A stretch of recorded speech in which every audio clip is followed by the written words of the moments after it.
He's a Michigan football player who played for Bo Schembechler. He's a successful Hollywood writer who's penned many a movie hit. And he's a new inductee, kind of, into the Baseball Hall of Fame. And he's a personal friend of mine. Stick around. I'm John Grooters, and this is No Shame. Have no shame, no, we are not afraid, no shame on the gospel of his name. It's the power of God by which we all are saved. We need not be afraid, no shame. Hi, I'm John Grooters, and my guest today is actually my colleague, Keith Mitchell. Keith and I have been working together here at Grooters Productions for almost 5 years now. And before that, Keith spent the previous 18 years or so working in Hollywood as a screenwriter. Welcome, Keith, to our basement.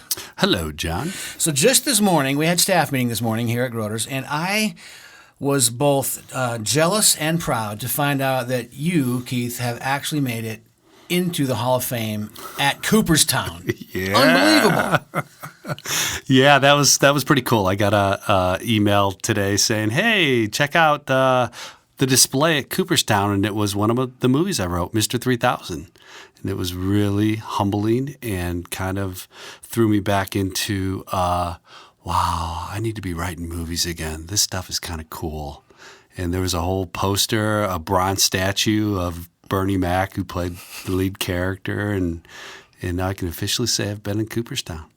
Did you ever play baseball yourself? Yes, I did. I played a lot of baseball. Did you? That was actually my sport. Yeah. Was it really? Yeah, I loved it. I didn't know that. Yeah, I was a catcher or third baseman. Couldn't hit a curveball, though. And your name is in Cooperstown. I know because there was a close-up picture of the movie poster of the credits at the bottom, and there you were in the Hall of Fame. You know the ironic part about that, too, is I wrote a cricket movie for Disney, and we went to the Lord's Cricket Club, which is the Cooperstown of cricket.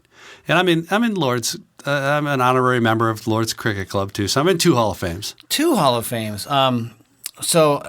I'll digress here a minute, but speaking of sports, which we do a lot, you and I, you actually, you might have been a baseball player, but you actually played football at the University of Michigan for Bo Schembechler, right? That I did. What'd you do? That was a remarkable experience. I just had one of my old teammates come out and visit me last week and catch up and commiserating about the upcoming team. The last decade. Yeah. Can we at least win a Big Ten championship? Come on, guys.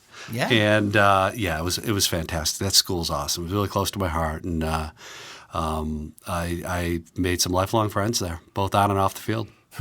You've introduced me to some of them, and I really am a football fan, and I can't imagine, because I never ran onto the field at a place like the Big House wearing the maize and blue. That just must have been a memorable lifetime moment.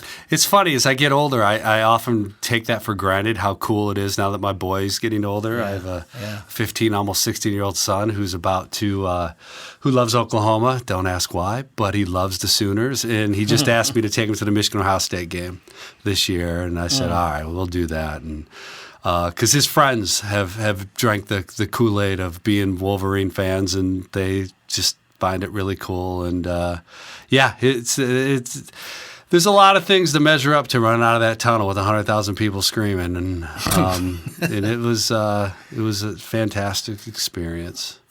Well, so Keith played tight end for Michigan back in the day, and now is a father of 2, and he's just mentioned his son, Kellen, who's a really up-and-coming basketball player, and a beautiful daughter, Chloe, who's heading off to college next year, and a great family. And as we talk today, if you're listening to our podcast, the No Shame Podcast, you'll probably understand why Keith and I work well together. We have a lot of shared interests, and it's been an amazing blessing for our company to have you here the last almost 5 years working and helping us to develop our future.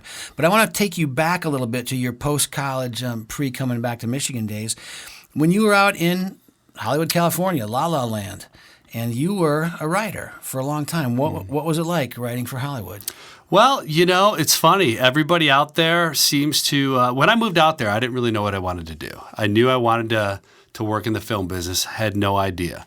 I get out there, I get a job on Maniac Cop Part 2 as a PA for all the unanswered questions in part one, one of those types of movies. Thank God there was a part two. I noticed, hey, everybody's writing screenplays. I'm like, what's this about? So I bought a book, read about it, and bringing it back to Mr. 3000, that was the first spec I sold to Disney. And that came to me. I was stuck in traffic in L.A. and had no air conditioning in my car. And I listened to sports radio, and they went live to Kansas City Stadium for what was supposed to be George Brett's final game. He had already announced his retirement, and he had to go 4 for 4 on that day to get 3,000 hits. And they went live on his last at bat in the 9th inning. He was 3 for 3 at the time. And I'm stuck in traffic listening to this, and he gets a single. And the announcer goes nuts. People go nuts. And I'm sitting in traffic. I kind of well up. I'm like, oh, this is so cool. And I just thought that was cool. And then it just hit me. Wow, that'd be really sad if you retired with 2,999 hits. So this was true. This was actually what George Brett did? I can't remember that. That was the genesis of the story. I ended up meeting George Brett at our premiere, and I told him this story, and it was pretty interesting to hear his sort of take on it. And I took it to my partner at the time, Eric Champanella. I said, hey, there's an idea here. What do you want to do with this? And he thought that was kind of a cool idea.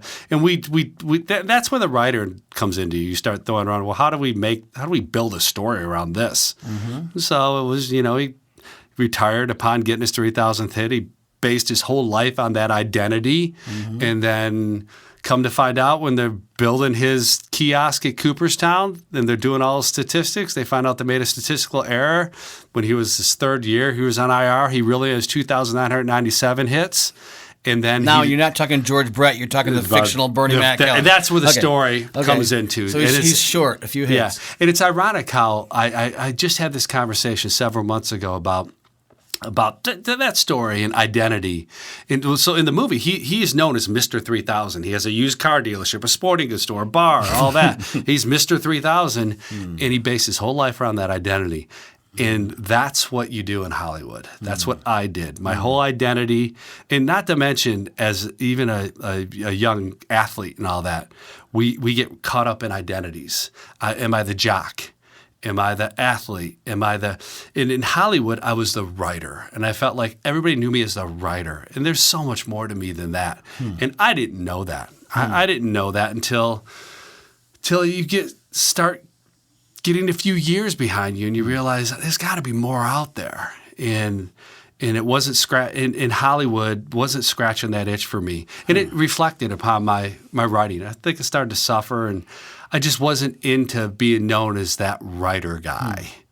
And well, let me turn it personal for a minute. What was your faith story in that time in your life, and did that or did that not affect your writing? Well, I was raised Catholic, loved my Catholic church I went to, moved to Hollywood, and we get lied to. The world will lie to us. And my favorite TV show growing up was Cheers. So Sam Malone was my idol. And what was Sam Malone known for? Chasing women. Mm-hmm. You buy into that stuff. And that's kind of where my head was. I had no modicum of faith whatsoever. I didn't have a church. Although I wasn't distant from it, I just wasn't. I had no relationship with Jesus. I had nothing. And you could feel that when your lack of peace, your lack of nothing is good enough. And you're always trying to get that one thing that will fill that void. I met my wife, and she was a great Christian, and she loved the Lord. She went down her own journey, her own path, and everything like that, and she started to open my eyes up to, what a non-denominational Christian looks like. Mm-hmm. And that's not going to a Catholic church. And that was sort of the dipping my toes in it there. Mm-hmm. And it was quite the journey, because I felt the more my relationship with Christ grew, the less my desire for notoriety, fame, fortune, all that. And that kind of, it's called show business. So I wasn't showing up to parties or going to Vegas on a Tuesday night or things like that. And it just, it kind of hurt me professionally. And so I was very conflicted. And then when I had my daughter Chloe, it all came to a crescendo of confusion. Band name, I'm going to call that Crescendo of Crescendo Confusion. of Confusion. I'd wear the T-shirt. So how many screenplays, if I might ask, did you sell? Oh, I had, I used to know this number. I had about 38, I had a lot of pitches, and I sold about 9 or 10 specs, and I had another partner. I've sold stuff with 2 partners, and I sold stuff alone.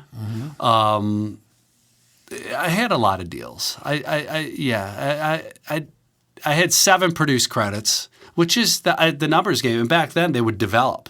So you could get hired to do a rewrite and never get made. I had some friends who made a fortune and never had 1 produced credit. So their parents think they're drug dealers. I got all this money, but you did nothing to show for it. So 7 produced credits, meaning 7 films that actually got made. Yeah, that actually got made. And the nail in the coffin, it's one of my biggest. There's a song written about it. I can't remember what it was, but sometimes your blessings come in. I'm really bad with song lyrics, but I will tell you this. Right before the Writers Guild strike, I had 2 movies that were greenlit, cast. They had start dates, everything. Big financial windfalls for me. They both fell apart. And then the Writers Guild strike happened. And I contend to this day, had one of those got made, I'd probably be divorced. I would probably be sitting on a bar stool. Success. I would probably be not sitting here in Holland, Michigan with you, at this company for that matter. And I don't take that stuff lightly. I share that stuff with my kids. God works all things for the good, including not greenlighting urban sex comedies, Keith, because one of them was one of those. And I'd have been, right now I look back, I go, wow, my name would have been on that movie. So I wanted to be a rock star. Yeah. You know, I've been playing guitar since I was 7 years old. I was playing in the high school dances in high school. I've been playing music my whole life. And I can only thank God that he did not grant me my wish at this point in my life. Not that I have anything against rock stars, but the stories of them that I know. Yeah. It would be awesome to have been that talented and sold that many records, but I would not trade that for my 32 years of marriage to Judy, for my healthy relationship with my kids. I wouldn't trade it. It's not like I'm settling for second best. Is that sort of what you're talking about? You know, it's sort of like God's got a plan for us all. And it's not our job to try to figure it out. It's only our job to just take the next indicated step that he points us in that direction. And I believe the more of a relationship you have with Christ, the more obvious the signs are. And that's up to us to go down that path. When you hired me here, John, the last thing I wanted to do was work in the film business until I met you. I met an authentic individual who has a vision for a studio, which I want to talk about America's Studios with everybody, that it just lit a fire under me, which was both God-honoring, entertainment-honoring, enlightening, something I can be proud of, something I put my name on, and be around that sort of beginning of something special. And you don't get that as much with the content that's being made today. And I still have friends out in LA fighting the good fight, some very successful, some doing some great stuff. And they're good people. And I'm not going to say they're unhappy because I don't know. And I don't think they are, but I do know at some point you're going to have to look back and account for what you accomplished in this life. And nobody's going to care about the 7-picture movie deal you just signed with Sony. They're going to care. Do you have a good relationship with your kids? How about your wife? And but it's funny. Bringing it back to the Michigan thing. Bo said something that I've heard Jim Harbaugh comment on a few times, and I've always loved this statement. And this is kind of how I feel about my life, and you'll see where I'm going with this.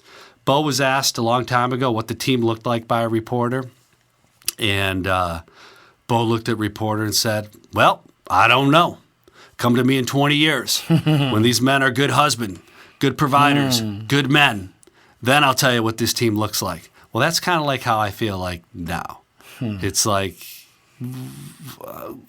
our future is contingent upon the choices we make today. And people say don't look too far in the future. Well, I try to because I'm going to be held accountable on what I do today. You're listening to the No Shame podcast, and I'm talking with Keith Mitchell. And, I ran into Jack Nicklaus this summer. I was actually playing golf. I went out to visit some friends at the time of the U.S. Open. And we played a course called Pasadena, which was a Nicklaus-designed course. It's kind of a funny story, actually, somewhat self-deprecating. And so me and 3 of my buddies were out there playing Pasadena. We came to the 14th hole, which is this crazy Nicklaus hole. You're on the top of the one mountain, and you're going to hit the ball to the top of another mountain and somehow stop it on this little green that's 230 yards away from you. It's a par 3. And just to make life really difficult, we decided to just on that one hole go to the black tees just because it's impossible. There's wind swirling and everything else, so we're back there trying to hit a pinpoint shot, and it's just intimidating as all get out. We had heard, actually, interestingly enough, that morning that possibly there was going to be an event that day, and they might have to interrupt us at some point, and whatever. I didn't pay. We're paying good money to play golf on a beautiful Nicklaus designed course. So I'm on the top of the mountain. I take this kind of what is one of these kind of 4-wood things and kind of swing hard at it. I'm just killing it. Grip too hard, swing too hard, close my eyes, and I put some topspin on it, and the ball just flies up and then nosedives down the mountain and apparently hits the cart path, which I couldn't see, and boing, bounces up 75 feet in the air. And the guys are kind of chuckling at me. And right as I hit that and hang my head, I hear a voice come up the path and say, "I saw that." And I'm not kidding. Jack Nicklaus is driving the car. I almost hit him on his own course with a course. And he rides up, and I yell at him. I yelled, "Who designed these ridiculous temptations?" Because and he kind of chuckles and he says, "I got some advice for you. Play from the other tees." And he was so gracious. He was leading a bunch of golf carts and giving a tour of the course that day. And they stopped us for a while they looked around. And he paused and got out of the cart and took a photograph with the 4 of us who were playing and gave us a little moment. Anyway, there's a point to this story. I know that Jack Nicklaus has won 18 majors, right? I know that he was probably unanimously considered perhaps the greatest golfer of all time. I'm a fan of the game. I got a chance to meet Jack Nicklaus, and I said to him, I'm so pleased to meet you, and I'm so proud of the fact that you speak about your marriage and your 52 years of marriage to Barbara. I wanted just to say one little thing that, to me, that matters in the long run, even more than being the greatest of whatever of all time. That's awesome. And he kind of smiled at me at that and said, "Oh, thank you for that." I mean, now that we're, he's going to send me a Christmas card now. But, you're talking about priorities, and you and I were driving home in the car the other night, and I think you might have gotten a call or something, and some of your old colleagues, like you were just mentioning, they have risen high in the ranks, and I won't specifically mention, but you have friends who are at the top of studios, at the top of networks. Yeah. And some fantastic positions that many of us in the industry would aspire to. Yeah. And a podcast that says we want to talk about the intersection of faith and culture. Keith, your Rolodex has a lot of people who have made it to the top of the cultural mountaintop. Yeah. Again, we're not disparaging that climb, but sometimes you've detected that the top of that mountain is not all it cracks up to be. Yeah, for sure. And I would throw myself little pity parties too. Like, oh man, why that could have been me. Yeah, right. That could have stuff been me. Like that. And I quickly get reminded that I'm happily married and have 2 great kids, and I live in an awesome area where that doesn't matter. That does not matter here. And whereas it's funny, the whole Los Angeles ecosystem, if you will, it's kind of suffocating creatively. That's because everybody is constantly. I imagine if I worked in the auto industry, maybe Detroit of 40 years ago might have been like that, where everybody is touching the business in LA.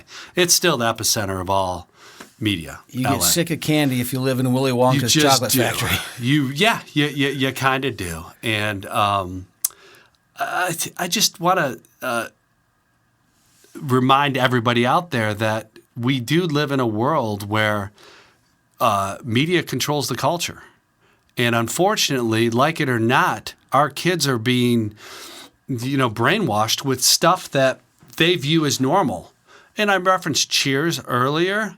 And I don't want to be the woe's me, the world is falling apart, but I see it more and more every single day where they're trying to make the bad guy the protagonist. They're making the darkness the norm. There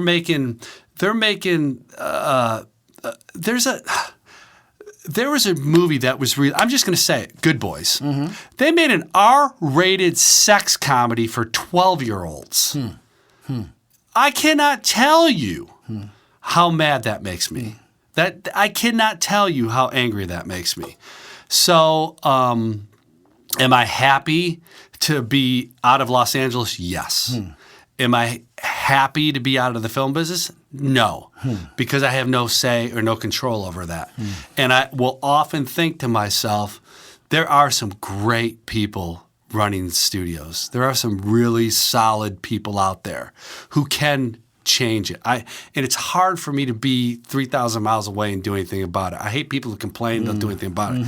That's why this working here has just been a delight, and the people here are awesome, and particularly you and Judy, and the way you approach, you weave in your character, your faith, everything into everything you touch, is really for a person like me inspiring. My only regret is I didn't step up when I had a chance to sign. I had like some real heat in L.A. Right. And I did nothing with it. But Well, wasted. you're not dead yet. I know, but I'm talking about when I could do things. Yeah, That's why the yeah. whole America Studios idea could be that. Can you tell them a little bit about a little bit. So here's a new thing. So Keith's been working with us, and he's been developing a platform here we have called Cinevi, which is a digital distribution platform, and he's been working on some new product initiatives for a camera system we call CV3. But I think I might have called you in my office about 6 months ago because I had sort of had an epiphany. Because we do make movies here. That's part of what we do. And I've always loved Keith's contributions on any screenplay we're doing. But movies kind of have to find you up till now. Someone has to kind of want us to make their movie for them. And we've done some films. But I said, Keith, I have been a long-time student and just fan, I guess, of American history. And in the process of doing some other projects, recently I was out in Plattsburgh, New York, and spent a couple of days with the historians and the storytellers and the reenactment actors.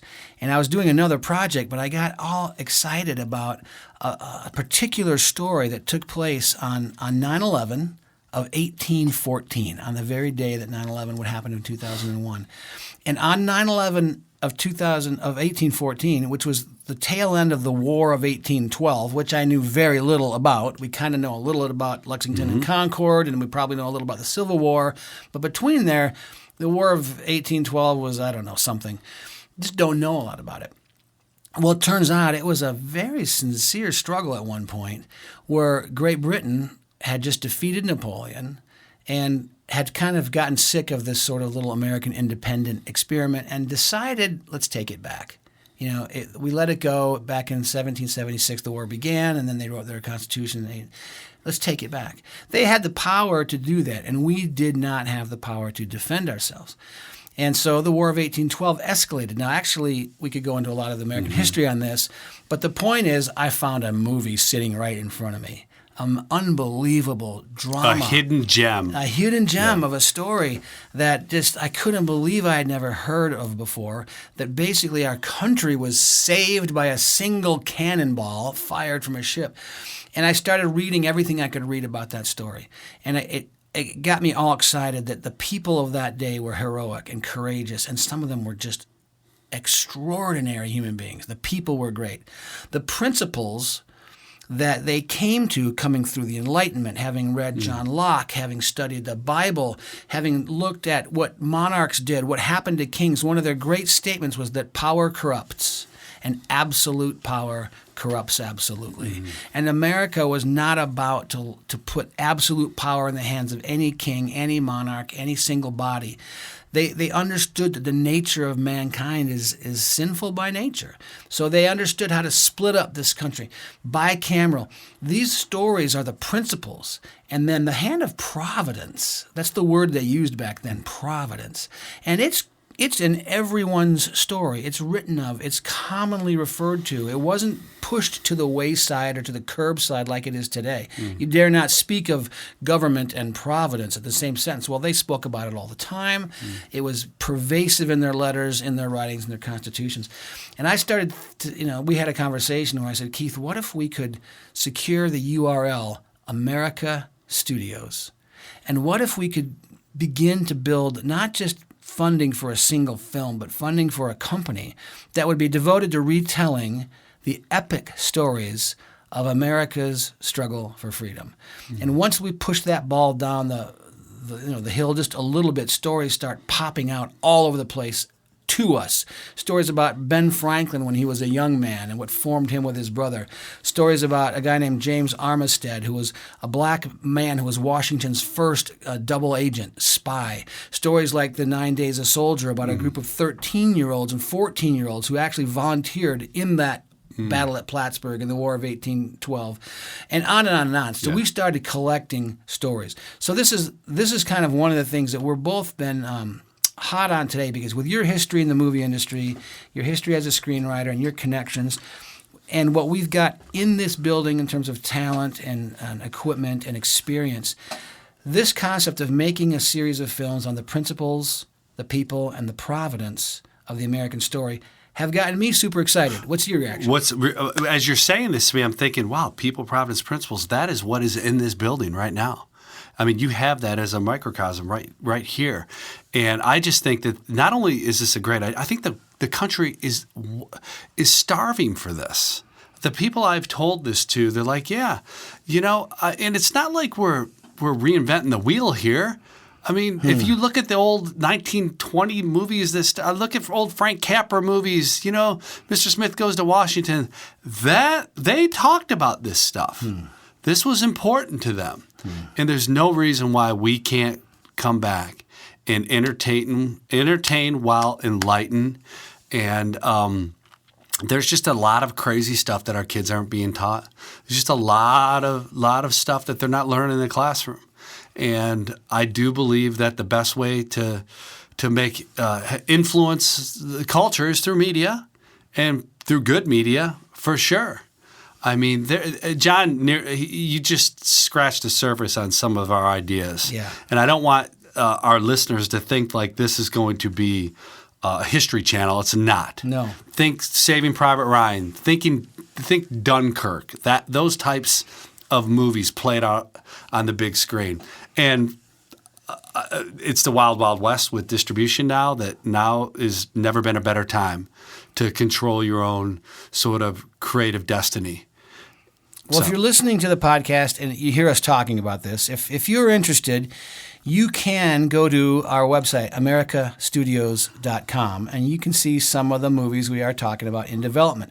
We are sitting here in the summer of 2019. We are not anywhere close to starting filming yet. We have been writing. We have screenplays, and we're starting, you and I both, to meet with people. We've been driving to different events. We've been starting to talk to people. We're going to make a drive on Thursday and meet the people. What phase are we in right now, would you say? We are in the give it up to God phase. Let him. One thing I found is Jesus is the ultimate executive producer. He's the ultimate CEO. Let him open doors and close doors. Just, let's just continue plugging forward. It'll happen in his time, not our time. And I have to remind myself, because I get impatient all the time. And let's not forget the whole purpose why we're doing this too. And if we can stay focused on what the why and not the how, we'll get there. Because I found that most ideas fizzle when people are too caught up in trying to figure out how are we going to do this. Well, that's a good point. Yeah. The why, George Washington, I've been reading a lot of this stuff lately since we've been talking about this, and one of his great quotes was freedom through enlightenment. George maybe wasn't quite as succinct as Lincoln, but he was pretty succinct. He found ways to say true things in the fewest possible words. And while he Unlike me. Unlike me, too. We're both, wordsmiths, right? Which means we have a lot of words. Freedom through enlightenment. He will bring people freedom through enlightenment, which meant he believed if he could train them and teach them true principles, that they would reject things that had enslaved them and they would embrace things that actually freed them. They're actually good for them. Here's a quote that, from Benjamin Franklin. When he was a young man, Ben wrote this: "I believe in one God, creator of the universe, that he governs it by his providence," there's that word, "that he ought to be worshipped, and that the most acceptable service we render to him is doing good to his other children. That the soul of man is immortal and will be treated with justice in another life, respecting its conduct in this. These I take to be the fundamental principles of all religion." Ben Franklin wrote that. Was not a perfect man, as none of us are, but had some interesting things to say. Wow. And I just feel like if we just can re-examine some of these kind of quotes from people that we might not think wrote them, like Ben Franklin. You might not expect to hear that from Ben Franklin. Here's one from Thomas Jefferson, who there's a lot of controversy on who Thomas Jefferson was. Well, here's one of Jefferson's word-for-word quotes: "We must await with patience the workings of an overruling providence, and hope that it is preparing the deliverance of these, our suffering brethren." He's talking about the slaves. "When the measure of their tears shall be full, when their groans shall have invoked heaven itself in darkness, doubtless a God of justice will awaken to their distress." These are words of Thomas Jefferson, who was, in my opinion, torn in half by the injustice of slavery. Now, other people will argue with me on that, and it's a debate you can have. But America Studios is going to seek to tell true stories based on original sources and bring to life characters from the American experiment without divorcing them from their understanding of the hand of God.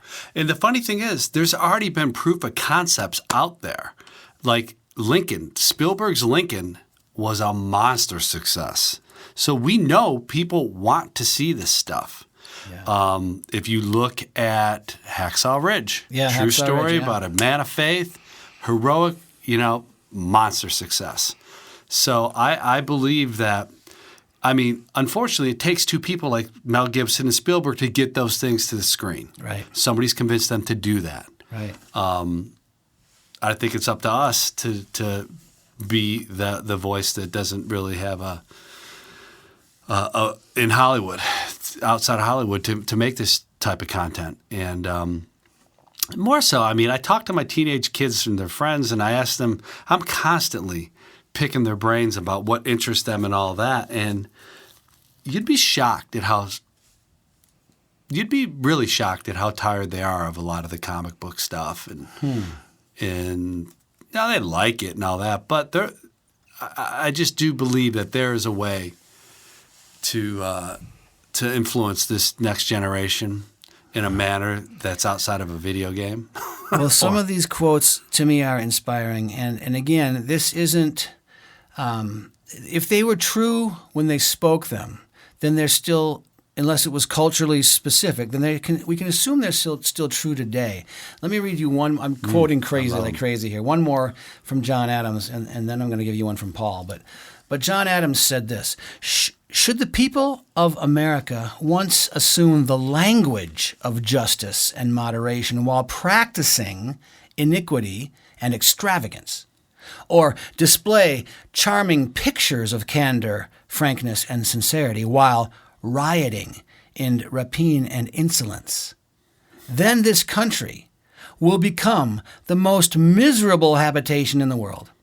We have no government armed with power, capable of contending with human passions unbridled by morality and religion. Avarice, ambition, revenge, or gallantry, those would break the strongest cords of our Constitution as a whale goes through a net. Our Constitution was made only for a moral and religious people. It is wholly inadequate to the government of any other." Who wrote that? John Adams. That's John Adams. That's awesome. That's tremendous.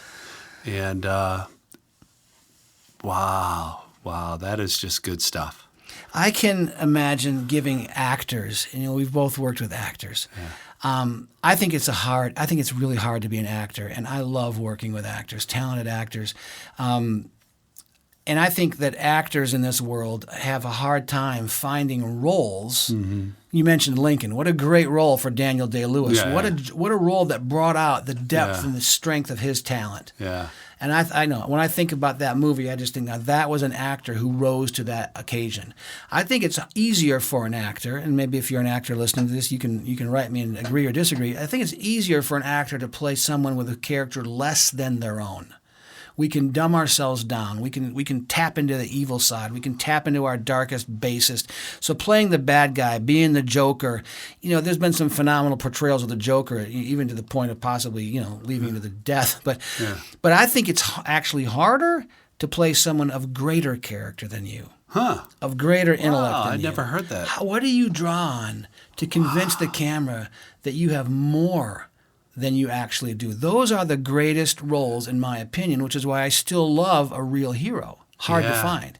But can you imagine if we could really find the actor to play John Adams or his magnificent wife, Abigail Adams? Yeah. The actor to play these roles that we're talking about. And in a deep, deep way. There have been, like you said, some great films out there made about a lot of these stories. But I would say that one thing that America Studios would possibly do slightly different is that we won't infuse our faith into these stories, but we also won't erase it from the story. Mm-hmm. It will sit there where it actually sat. And I think that could give an actor a fantastic challenge. Yeah, for sure. We won't cut it out like a lot of times a lot of these projects just conveniently do. John, I'm so optimistic about this that there's absolutely no reason why we can't build a team, a company, and a future with America Studios. So we're working on it, and like you said, we're going to stick with a lot of prayer on this and believe that these could be something God's called us to do. We're going to need all kinds of friends and partners and distributors and financiers. It could get me back behind the writing table again. Get back to what you've been trained to do. And now, the difference, like I would say... there's no sports in these movies? Is that what there you're can say? be sports in the movies. I mean, we'll find a way to sneak one in. But... I'm not at all wanting to criticize people I haven't met or lifestyles I haven't met. But we were talking earlier about Hollywood and how you were saying, man, there's just a rat race that you're everybody, and that you want to be known for how many hits you got. So Bernie Mac plays a baseball player who wants to be known for having 3,000 hits. Yeah. And it's natural. If you are a writer or an actor, how many hits did you get? What did your last movie do? How much did you make on tour?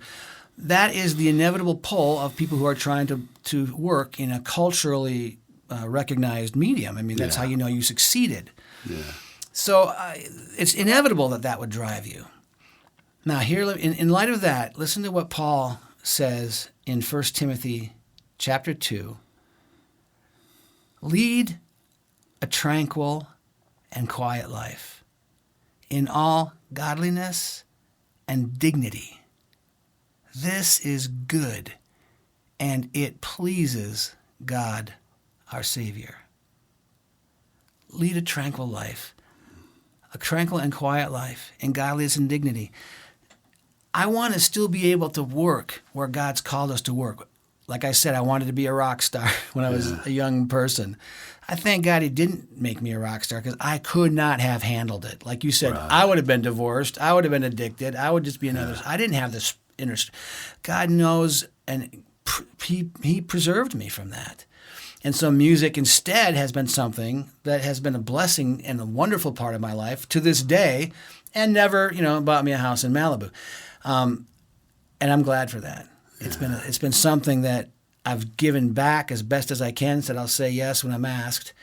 And it's been fun. And I am sort of happy the way that's turned out. If we get a chance to build these films, my goal is not to change anything around here, but to just do better and better work with the people here, the people that we can partner with, so that even if you make a mega hit or even if you just dig a ditch today, in the eyes of God, did you lead a tranquil and quiet life in godliness and in dignity? I think that is the challenge. Yeah, that certainly is. Wow. I mean, that's what I was starving for my whole life, living that tranquil and peaceful life. And I have my days that I do. It's a lot easier today.